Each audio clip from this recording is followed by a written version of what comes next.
Car tu bénis le juste, Éternel, tu l'entoures de ta grâce comme d'un bouclier. Psaume 5, verset 12. Car tu bénis le juste, Éternel, tu l'entoures de ta grâce comme d'un bouclier. Car tu bénis le juste, Éternel, tu l'entoures de ta grâce comme d'un bouclier. Psaume chapitre 5, verset 12. Bonsoir bien-aimés, c'est l'heure de la prière et de la repentance. Prions ensemble.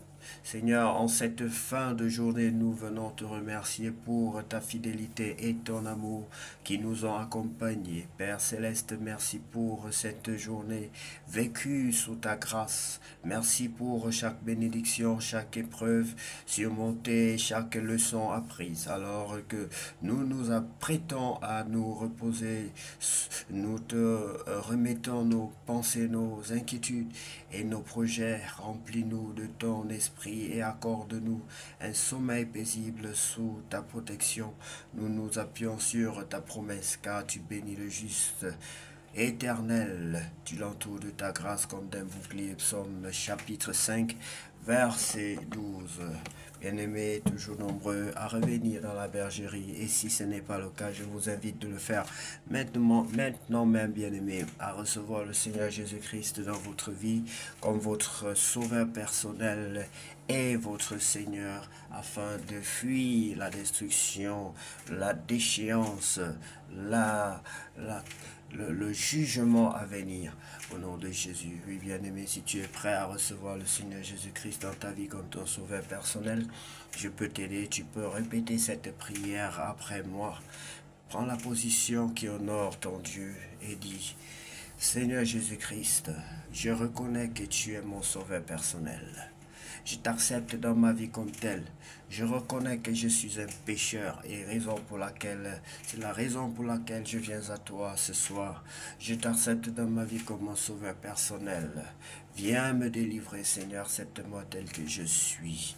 Accepte-moi à cause de ton sang. Accepte-moi à cause de ta compassion, car je ne mérite pas ta grâce. Je ne mérite pas être sauvé par toi, car j'ai commis beaucoup de péchés, Seigneur. En acte, j'ai commis des péchés en pensée, par omission. Pardonne-moi, je suis d'ailleurs né dans le péché. Je suis le fils du premier Adam, le fils du péché. Je suis le fils du péché, Seigneur. Pardonne-moi et fais de moi maintenant le fils du nouveau Adam. Fais de moi ton fils, ton enfant. Fais de moi ton enfant et protège-moi. Fais de moi ton enfant et aime-moi. Fais de moi ton enfant et accompagne-moi tous les jours de ma vie. Fais de moi ton enfant et aide-moi à être utile à ma famille, à ma communauté, à ma vie, à ma propre vie, cette vie que je gère, que tu m'as donné, que je gère, cette entreprise que je gère. Fais de moi ton enfant et prends le plein contrôle de ma vie, Seigneur. Je t'en supplie, remplis-moi de ton Esprit Saint pour que je puisse marcher en conformité de vie avec toi. Je t'en prie, Seigneur, sur le nom de Jésus-Christ que j'ai ainsi prié. Amen. Bien-aimé, si tu as fait cette prière de tout ton cœur, sache que le Seigneur n'est pas un homme pour mentir, ni le Fils de l'homme pour se repentir, mais ce que sa bouche dit, sa main l'accomplit. Il est prêt à te sauver, à te donner, à te guérir. Il est prêt à te délivrer.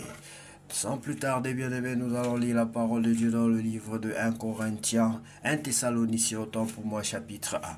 Salutations, moi Paul avec Silas et Timothée, j'écris à l'église de Thessalonique qui appartient à Dieu le Père et au Seigneur Jésus-Christ.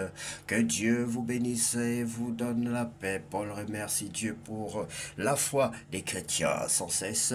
Nous remercions Dieu pour vous tous et nous disons vos noms dans nos prières. Amen. Devant Dieu, notre Père, nous nous souvenons toujours de vous. Oui, votre foi est active, votre amour vous fait agir, votre espérance en notre Seigneur Jésus-Christ est solide. Frères et sœurs chrétiens, nous le savons, Dieu vous aime et il vous a choisi pour être à lui. En effet, la bonne nouvelle que nous vous avons annoncée n'est pas arrivée chez vous seulement en parole, mais aussi avec la puissance et l'aide de l'Esprit Saint. De plus, nous étions sûrs de ce que nous disions. En effet, vous savez comment nous avons vécu parmi vous pour votre bien. Et vous avez suivi notre exemple et celui du Seigneur. Vous avez reçu la parole dans de grandes souffrances avec la joie donnée par l'Esprit Saint. Ainsi, vous êtes devenus un modèle pour tous ceux qui croient en Macédoine et en Achaïe. En effet, c'est de chez vous que la parole du Seigneur est partie pour se faire entendre en Macédoine et en Achaïe. De plus, on sait partout que vous croyez en Dieu. Nous n'avons donc pas besoin d'en parler. Les gens racontent en parlant de nous comment vous nous avez reçus chez vous et comment vous nous êtes, vous, pardon bien aimé, comment vous êtes reçus, vous nous avez reçus chez vous et comment vous vous êtes tourné vers Dieu. Vous avez laissé les faux dieux pour servir le Dieu vivant et vrai et pour attendre que son Fils vienne des cieux. Ce Fils, c'est Jésus que Dieu a réveillé de la mort et qui nous délivre du jugement de Dieu qui est proche. Merci infiniment, Père éternel, pour ces moments et surtout pour ta parole, car ta parole est une lampe à nos pieds. Ta parole est une lumière sur notre sentier. Ta parole nous guérit, ta parole nous sauve. Sans ta parole, nous ne sommes rien et nous ne pouvons rien faire sans elle, Seigneur. Ce qu'elle fait pour nous est au-delà de ce que nous pouvons penser ou imaginer. Ce qu'elle fait pour nous, personne ne peut le réaliser. Qu'à toi seul, Seigneur, revienne la gloire, la puissance et l'honneur pour tous les siècles. J'aime l'Éternel,